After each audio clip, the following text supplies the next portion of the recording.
Welcome my beautiful listeners. I am your host Mikhael.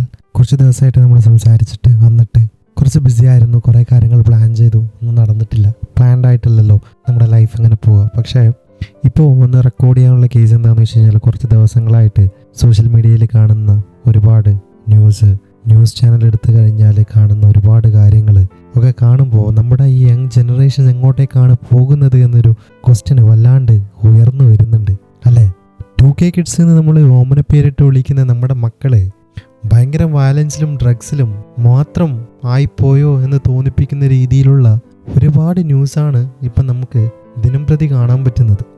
ജനിക്കുമ്പോൾ തന്നെ എമ്പതി എന്താന്ന് അറിയാത്ത, എമ്പതി ജനറ്റിക്കലി റിമൂവ് ചെയ്തിട്ടുള്ള വയലൻസും അതുപോലെ തന്നെ ഡ്രഗ്സിനോടുള്ള ആസക്തിയും കുത്തിവെച്ചിട്ട് അവരുടെ ജെനറ്റിക്സ് ഉണ്ടാക്കിയിട്ടാണോ അവരെ പടച്ചു വിട്ടത് എന്ന് തോന്നിപ്പിക്കുന്ന രീതിയിലുള്ള ക്വസ്റ്റ്യൻസാണ് ആളുകൾ ചോദിക്കുന്നത്. എന്തുകൊണ്ട് നമ്മുടെ നെക്സ്റ്റ് ജനറേഷൻ ഇങ്ങനെ ജനിക്കുന്നു? നമ്മളൊന്നും ഇങ്ങനെ കാണിച്ചിട്ടുണ്ടായിരുന്നില്ലല്ലോ.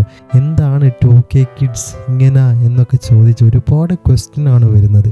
സോഷ്യൽ മീഡിയയിലൊക്കെ ഭയങ്കരമായിട്ട് ഉയർന്നു നിൽക്കുന്ന ഒരു കാര്യമുണ്ട്, മക്കളെ തല്ലി തന്നെ വളർത്തണം, ഇതിനൊക്കെ മരുന്ന് ടീച്ചർമാരുടെ കയ്യിൽ ചൂരൽ തിരിച്ചേൽപ്പിക്കണം എന്നൊക്കെയാണ് പറയുന്നത്. അതെ, ട്രെയിൻ ചെയ്യണം അവരെ. എങ്ങനെ സർക്കസിൽ മൃഗങ്ങളെ ട്രെയിൻ ചെയ്യുന്നത് പോലെ തല്ലിയിട്ട് തന്നെ ട്രെയിൻ ചെയ്യണം. കുറേ തല്ലിയിട്ട് പഠിപ്പിച്ചു കൊടുത്തു കഴിഞ്ഞാൽ അങ്ങ് നന്നായിക്കോളുന്നാണ് ആൾക്കാരുടെ ഒരു വാദം. എന്നാൽ ഞാൻ നേരത്തെ ഒരു ക്വസ്റ്റ്യൻ ചോദിച്ചിട്ടുണ്ട് നിങ്ങളോട്. നമ്മുടെ മക്കളുടെയൊക്കെ ജനറ്റിക്കലി, നമ്മുടെ മക്കളുടെ ജീനിലൊക്കെ എമ്പതി എടുത്തു കളഞ്ഞിട്ട് വയലൻസും സ്റ്റബേൺനെസ്സും അതുപോലെ തന്നെ ഡ്രഗ്സിനോടുള്ള ആസക്തിയൊക്കെ ഇൻജക്റ്റ് ചെയ്ത് അതിനെ റീബിൽഡ് ചെയ്തിട്ടാണോ DNA ഉണ്ടാക്കിയതെന്ന് ആ ക്വസ്റ്റ്യന് ആൻസർ ഞാൻ തന്നെ പറയാം, അല്ല. പക്ഷേ എങ്ങനെയാണ് അങ്ങനെ നമ്മുടെ മക്കൾ ആയിട്ടുണ്ടെങ്കിൽ എങ്ങനെയാണ് അങ്ങനെ ആയതെന്ന് ചോദിച്ചു കഴിഞ്ഞാൽ, നമ്മളൊക്കെ ഭയങ്കര അഭിമാനത്തോടുകൂടെ ചില പാരൻസൊക്കെ പറയുന്നത് ഞാൻ കേൾക്കാറുണ്ട്. എൻ്റെ മോന് എന്നെക്കാളും നല്ല രീതിക്ക്, അല്ല എൻ്റെ മോള് എന്നെക്കാളും നല്ല രീതിക്ക് ഫോൺ യൂസ് ചെയ്യുന്നു. പറയുന്നത് ആരെക്കുറിച്ചാണ് ചോദിച്ചു കഴിഞ്ഞാൽ, ഒരു വയസ്സോ അല്ലെങ്കിൽ അതിൽ കുറച്ചോ മാത്രം പ്രായമുള്ള ഒരു കൊച്ച് സംസാരിക്കുന്നതിന് മുന്നേ ഫോൺ നല്ല അടിപൊളിയായിട്ട് ഹാൻഡിൽ ചെയ്യുമെന്ന് നല്ല ഒരു പൊങ്ങച്ചത്തോടുകൂടെ അല്ലെങ്കിൽ ഭയങ്കര അഭിമാനത്തോടുകൂടെ പറയുന്ന ഒരു പറ്റം പാരൻസിനെ ഞാൻ കണ്ടിട്ടുണ്ട്. സ്വന്തം കാര്യം ഈസിനെസ്സിന് വേണ്ടി, സ്വന്തം കാര്യം എളുപ്പമായിട്ട് നടക്കാൻ വേണ്ടി, അല്ലെങ്കിൽ ഒരുപാട് സമയം മക്കളെ നോക്കി മെനക്കെടാൻ പറ്റില്ല എന്നൊരു രീതിക്കാണ് നമ്മൾ പോയിക്കൊണ്ടിരിക്കുന്നത്. നമ്മൾ ഇൻട്രൊഡ്യൂസ് ചെയ്യുന്ന സാധനം നമ്മുടെ എല്ലാവരുടെയും കയ്യിലുള്ള സ്മാർട്ട് ഫോണിൽ കുറച്ച് കാർട്ടൂൺസ് വെച്ചിട്ട് കൊടുക്കും. പണ്ട് അമ്പിളി മാമനെ പിടിച്ചു തരാൻ മോനെ ഭക്ഷണം കഴിക്കുമെന്നൊക്കെ പറഞ്ഞ് കഥ പറഞ്ഞു കൊടുത്ത് ഭക്ഷണം കഴിപ്പിച്ചൊരു കാലമുണ്ട്. ഇപ്പം തല കുനിച്ച് നിന്നിട്ടാണ് കുട്ടികൾ ഫുഡ് കഴിക്കുന്നത്, നോക്കുന്നത് ഫോണിലോട്ട്, കാർട്ടൂൺസിലുമാണ്. എന്നിട്ട് നമ്മൾ പറയുന്ന ഒരു കാര്യമുണ്ട്, എൻ്റെ കൊച്ചിന് ഭയങ്കര വാശിയാണ്, ഇപ്പോഴത്തെ തലതെറിച്ച പിള്ളേരാണ്, എന്തേലും പറഞ്ഞു കഴിഞ്ഞാൽ അവർക്കത് കിട്ടുന്നത് വരെ കരച്ചിലാണ്, വാശിയാണ്, എന്തെങ്കിലുമൊക്കെ എടുത്ത് എറിയുകയാണൊക്കെ നമ്മൾ പറയും. എന്നാൽ ഈ ഒരു ബിഹേവിയേഴ്സൊക്കെ ഞാൻ നേരത്തെ പറഞ്ഞതുപോലെ ബൈ ബർത്തിൽ കിട്ടുന്ന സാധനമല്ല. നമ്മളെ ടൈം അല്ലെങ്കിൽ നമ്മുടെ കാര്യങ്ങൾ ഈസി ആക്കാൻ വേണ്ടിയിട്ടല്ല, ഫുഡ് കൊടുക്കുന്നതിന് പോലും നമുക്ക് ടൈം സ്പെൻഡ് ചെയ്യാൻ പറ്റുന്നില്ല. നമ്മൾ എത്രയും പെട്ടെന്ന് കൊടുക്കാൻ വേണ്ടി കയ്യിൽ കാർട്ടൂൺസാണ് കൊടുക്കുന്നത്. ആ കാർട്ടൂണിൻ്റെ ക്യാരക്ടേഴ്സ് നിങ്ങൾ കണ്ടിട്ടുണ്ടോ?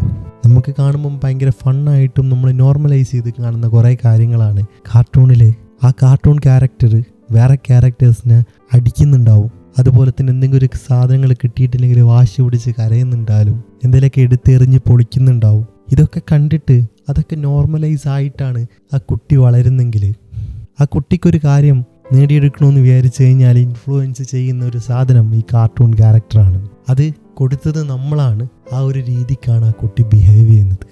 പണ്ടാരോ പറഞ്ഞത് കേട്ടിട്ടുണ്ട്, ശരിയാണോ തെറ്റാണോ എന്ന് എനിക്കറിയില്ല. ഒരു 3-4 വയസ്സ് വരെ കുട്ടികളുടെ സ്ക്രിപ്റ്റ് എഴുതുന്ന കാലമാണ് എന്ന് പറയുക. നമ്മളെ ചുറ്റുഭാഗത്തുള്ള കാര്യങ്ങളും അതൊക്കെ വെച്ചിട്ടാണ് ആ കുട്ടിയുടെ ബിഹേവിയർ ബിൽഡ് ചെയ്യുന്നത്. ചൊട്ടയിലച്ച് ശീലം ചുടല വരെ എന്നൊക്കെ നമ്മൾ പറയാറുണ്ട് അല്ലേ. അപ്പോൾ ആ ഒരു ടൈം നമ്മൾ കൊടുക്കുന്ന ഒരു റോങ് ഇൻഫർമേഷൻ കാർട്ടൂണിൻ്റെ രീതിയിലാണെങ്കിലും, അല്ലെങ്കിൽ നമ്മുടെ ഇൻസ്റ്റഗ്രാം വരെ നമ്മുടെ മക്കളിങ്ങനെ സ്ക്രോൾ ചെയ്യാറുണ്ട്, യൂട്യൂബിൻ്റെ ഷോർട്സ് സ്ക്രോൾ ചെയ്യാറുണ്ട്. അതിൽ വരുന്ന കണ്ടൻറ്റുകൾ അവർ കാണുമ്പോൾ നമ്മൾ ഒരു ലാർജ് ലാംഗ്വേജ് മോഡൽ, ഇപ്പം അങ്ങനെയൊക്കെ തന്നെ പറയേണ്ടി വരും, AI കാലമാണല്ലോ. ആ ഒരു ലാർജ് ലാംഗ്വേജ് മോഡലിന് ഒരുപാട് ഡാറ്റ കൊടുത്തിട്ട് അതിനെ പ്രോപ്പറായിട്ട് ട്രെയിൻ ചെയ്തിട്ടില്ലെങ്കിൽ നിങ്ങൾ ചോദിക്കുന്ന ഇൻപുട്ടിന് അത് വേറെ എന്തെങ്കിലും ഔട്ട്പുട്ടാണ് തരിക. അതുപോലെയാണ് നമ്മുടെ മക്കളുടെ കേസും. അതൊരു ലാർജ് ലാംഗ്വേജ് മോഡൽ തന്നെയാണ് ശരിക്കും പറഞ്ഞു കഴിഞ്ഞാൽ. കുറേ ന്യൂറൽ നെറ്റ്വർക്കുള്ള അല്ലെങ്കിൽ കമ്പ്യൂട്ടറാണ് മനുഷ്യൻ. ആ ഒരു സാധനത്തിന് നിങ്ങൾ കൊടുക്കുന്ന, നിങ്ങൾ നോർമലൈസ് ചെയ്യുന്ന മീഡിയാസിൽ കാണുന്ന വീഡിയോസും കാർട്ടൂൺസും മൂവീസും കണ്ട് വളരുന്ന കുട്ടി അത് അങ്ങ് നോർമലൈസ് ചെയ്യും. നിങ്ങൾ മേടിച്ചു കൊടുക്കുന്ന വീഡിയോ ഗെയിംസ് ആണെങ്കിലും എന്താണെങ്കിലും വാട്ട് എവർ ഇറ്റ് ഈസ്, വയലൻസിനെ പ്രൊമോട്ട് ചെയ്യുന്ന കാര്യങ്ങളും അതിലെ സെൽഫിഷ്നെസ്സും ഒക്കെ കുട്ടിനെ ഭയങ്കരമായിട്ട് ഇൻഫ്ലുവൻസ് ചെയ്തിട്ട് നമ്മൾ പിന്നീട് ഒരു കാര്യം ചോദിക്കുമ്പോൾ ഞാൻ നേരത്തെ പറഞ്ഞതുപോലെ ഒരു AI നമ്മളോട് മിസ്ബിഹേവ് ചെയ്യുന്നത് പോലെ, അല്ലെങ്കിൽ ഒരു AI നമുക്ക് തരുന്ന റോങ് ഔട്ട്പുട്ട് തരുന്നത് പോലെ ആ കൊച്ചും അങ്ങനെ അത് ബിഹേവ് ചെയ്യുള്ളൂ. ഞാൻ AI കാര്യം പറഞ്ഞത് ഒന്ന് പറഞ്ഞ് രണ്ടാമത്തതിന് നമ്മൾ AI ആണിപ്പോൾ യൂസ് ചെയ്യുന്നത്, ആർട്ടിഫിഷ്യൽ ഇൻ്റലിജൻസ് അല്ലേ. അപ്പോൾ അതുകൊണ്ടാണ് അത് വെച്ച് കമ്പയർ ചെയ്തത്. അപ്പോൾ ഒരു AI മര്യാദയ്ക്ക് ട്രെയിൻഡ് അല്ലെങ്കിൽ അത് മനുഷ്യന്മാർക്ക് തന്നെ വിപത്താണെന്ന് പറഞ്ഞതുപോലെയാണ്.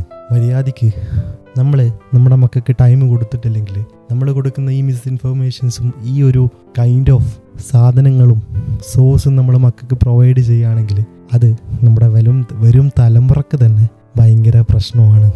എങ്ങനെ പ്രശ്നമാണെന്ന് ചോദിച്ചു കഴിഞ്ഞാൽ, അച്ഛനെയും അമ്മയെയും കൂടപ്പിറപ്പിനെയും കാമുകയും വരെ കഴുത്തറത്തും തലക്കടിച്ചും കൊല്ലുമ്പോൾ എംപതി എന്ന് പറയുന്ന ഒരു സാധനം മൈൻഡിലില്ലാത്ത, ഒരു കുറ്റബോധവും ഇല്ലെന്നൊരു യങ് ജനറേഷനെ നമ്മൾ കാണേണ്ടി വരും. അവരെ പഴിചാരിയിട്ട് കാര്യമില്ല, ഇതൊക്കെ നോർമലൈസ് ചെയ്ത് കൊടുത്തത് നമ്മളാണ് എന്നൊരു റിയലൈസേഷൻ നമുക്ക് വരണം. എന്നാൽ മാത്രമേ ഇതിനൊക്കെ ഒരു പ്രതിവിധി നമുക്ക് തന്നെ കണ്ടെത്താൻ പറ്റുള്ളൂ. അപ്പോൾ നിങ്ങൾ വിചാരിക്കുന്നുണ്ടാവും പോഡ്കാസ്റ്റിൽ വന്നിട്ട് എന്നും പറയാം, കാരണം ഫോൺ കൊടുക്കാണ്ട് ഇപ്പം നിൽക്കാൻ പറ്റുമോ? ഒരു പ്രായം വരെ റെസ്ട്രിക്റ്റ് ചെയ്യണമെന്നാണ് ഞാൻ പറയുന്നുള്ളൂ. പിന്നെ എന്ത് കാണണം എന്ത് കാണണ്ട നമ്മൾ തീരുമാനിക്കണം. നമ്മളൊന്ന് കണ്ടിട്ട് നമ്മളൊന്ന് ഇവാലുവേറ്റ് ചെയ്ത് നോക്കണം. നമ്മൾ കൊടുക്കുന്ന ഒരു കാർട്ടൂൺ ആണെങ്കിലും അല്ലെങ്കിൽ വേറൊരു സിനിമയാണെങ്കിലും എന്താണെങ്കിലും അതിൻ്റെ എഫക്റ്റ് നമുക്കൊക്കെ എത്രത്തോളം ഉണ്ട് എന്ന്. പിന്നെ ആ ഒരു പ്രായത്തിൽ നമുക്ക് പറഞ്ഞു കൊടുക്കാൻ പറ്റുന്ന രീതിയിൽ നമ്മൾ കാണിച്ചു കൊടുക്കണം എമ്പതി എന്താണെന്നും മറ്റുള്ളവരോടുള്ള സ്നേഹം എന്താണെന്നും എങ്ങനെ ഒരാളോട് ബിഹേവ് ചെയ്യണമെന്നും എന്താണ് ശരിയെന്നും എന്താണ് തെറ്റെന്നും നമ്മൾ പറഞ്ഞു കൊടുക്കണം. അതൊന്നും ചെയ്യാണ്ട് നമ്മൾ ഒരു ജനറേഷന് മൊത്തം പഴിചാരിയിട്ട് കാര്യമുണ്ടെന്ന് ചോദിച്ചാൽ ഇല്ല. മോറൽ വാല്യൂസും കാര്യങ്ങളും ഒക്കെ നമ്മൾ ഈ 90s കിഡ്സിന് നമുക്ക് അല്ലെങ്കിൽ 80s കിഡ്സിന് സ്വയമേ തോന്നിയ കാര്യങ്ങളൊന്നുമല്ല അല്ലേ. നമുക്ക് എവിടെയൊക്കെയോ അത് നമ്മുടെ കുട്ടിക്കാലം മുതലേ നമുക്ക് ആരൊക്കെയോ പറഞ്ഞു തന്ന കുറേ മോറൽ സ്റ്റോറീസും കാര്യങ്ങളും ഒക്കെ വെച്ചിട്ട് പിന്നെ നമുക്ക് ഒരു മെച്യൂരിറ്റിയും കാര്യങ്ങളൊക്കെ വന്നപ്പോൾ നമുക്ക് ഒരു മനസാക്ഷി ഓൾറെഡി ബിൽഡ് ചെയ്തെടുത്തിട്ടുണ്ട്. അപ്പോൾ നമുക്ക് അങ്ങനെ ചെയ്യുമ്പോൾ നമുക്കൊരു മനസാക്ഷി കുത്തുണ്ടാകും. പക്ഷേ എല്ലാം നോർമലൈസ് ചെയ്തിട്ട് വന്ന ഒരു തലമുറക്ക് ആ ഒരു സാധനം ഉണ്ടാവില്ല. അവരെ പറഞ്ഞിട്ട് കാര്യമില്ല. അത് കൊടുക്കേണ്ടതും നമ്മളാണ്. നമ്മൾ കൊടുത്തിട്ടില്ലെങ്കിൽ പിന്നെ അത് അങ്ങനെ പൊട്ടി മുളക്കണമെന്ന് പറഞ്ഞാൽ ഈസി ആയിട്ടുള്ള കാര്യമല്ല. അപ്പോൾ നിങ്ങൾ പറയും ഡ്രഗ്സ് ഭയങ്കര കൂടുതലല്ലേ, എത്രത്തോളം നമുക്ക് കൺട്രോൾ ചെയ്യാൻ പറ്റും? നമ്മൾ മക്കളെ കൺട്രോൾ ചെയ്ത് അടക്കി ഭരിക്കാനല്ല ഞാൻ പറയുന്നത്. നമ്മൾ മക്കളുമായിട്ട് ഭയങ്കരമായിട്ട് മിങ്കിൾ ചെയ്യണം. കാര്യം നമുക്ക് നമ്മുടെ കൂട്ടുകാരന് ഒരു വിഷമം വന്നു കഴിഞ്ഞാൽ അല്ലെങ്കിൽ അവൻ്റെ ഒരു മുഖം മാറുന്ന സമയത്ത് നമുക്ക് മനസ്സിലാകും. നമ്മൾ ചോദിക്കും, നമ്മളെ പാർട്ട്നറിനോടാണെങ്കിൽ നമ്മൾ ചോദിക്കും എന്താണ് പറ്റിയത് എന്ന് ചോദിക്കും. അപ്പം മാസങ്ങളോളം അല്ലെങ്കിൽ വർഷങ്ങളോളം ഡ്രഗ് യൂസ് ചെയ്യുന്ന മക്കളുടെ ബിഹേവിയറിൽ ചേഞ്ച് പാരൻസിന് മനസ്സിലാവില്ലെങ്കിൽ, മാസങ്ങളോളം വർഷങ്ങളോളം ഡ്രഗ്സ് യൂസ് ചെയ്തിട്ട് അതിൻ്റെ ബിഹേവിയേഴ്സ് മാറുമ്പോൾ മക്കളുടെ ആ ബിഹേവിയറൽ ചേഞ്ച് പാരൻസിന് നോട്ട് ചെയ്യാൻ പറ്റുന്നില്ലെങ്കിൽ അത് ഭയങ്കര ഒരു പ്രശ്നമാണ്. നമ്മൾ ഡേ ടു ഡേ ലൈഫിൽ സ്കൂളിൽ പോകുന്ന മക്കളാണെങ്കിൽ അവരുടെ വിശേഷങ്ങൾ തിരക്ക് എന്തൊക്കെ സംഭവിച്ചു എന്ന് പറയാം. അങ്ങനെ നമ്മൾ ഒരുപാട് നേരം ടൈം സ്പെൻഡ് ചെയ്യാൻ പറ്റണം. ഇപ്പം അങ്ങനെ നമ്മുടെ വർക്കൊക്കെ വിട്ടിട്ട് അങ്ങനെ ടൈം സ്പെൻഡ് ചെയ്യാൻ പറ്റുമെന്ന് ചോദിച്ചു കഴിഞ്ഞാൽ എല്ലാത്തിനും ടൈം കണ്ടെത്തിയേ പറ്റുള്ളൂ. വർക്ക് മാത്രം അല്ല, നമ്മുടെ ഫാമിലിയും നമ്മുടെ മക്കളും ഒക്കെ ഇമ്പോർട്ടൻ്റ് ആണ്. നമുക്ക് നമ്മുടെ സെൽഫും കുറച്ച് ടൈം ഇൻവെസ്റ്റ് ചെയ്യണമെന്ന് ഞാൻ പറയാറുണ്ട്. അതുപോലെ തന്നെ നമ്മുടെ മക്കൾക്ക് വേണ്ടിയും കുറച്ച് ടൈം ഇൻവെസ്റ്റ്മെൻറ്റ് ചെയ്യണം. ചെയ്യുന്ന സമയത്ത് ഇതിനൊക്കെ മാറ്റി വെച്ചിട്ട് വേണം പോകാൻ. മക്കളടുത്തിരുത്തി റീൽസ് കാണിച്ചു കൊടുക്കലല്ല എന്നാണ് ഒന്ന് പറയാനുള്ളൂ. അപ്പോൾ ഒരു 2.5 മണിക്കൂർ സിനിമ അല്ലെങ്കിൽ 2.5 മണിക്കൂറുള്ള ഒരു സീരീസ് ആ മക്കളെ ഇൻഫ്ലുവൻസ് ചെയ്യുന്നുണ്ടെങ്കിൽ അതിനേക്കാളും കൂടുതൽ നമ്മുടെ കൂടെയാണ് ടൈം സ്പെൻഡ് ചെയ്യുന്നത്. നമ്മൾ വേണം കാണിച്ചു കൊടുക്കാൻ എങ്ങനെ ഒരു മനുഷ്യനോട് ബിഹേവ് ചെയ്യണമെന്നും എന്താണ് എംപതി എന്നൊക്കെ.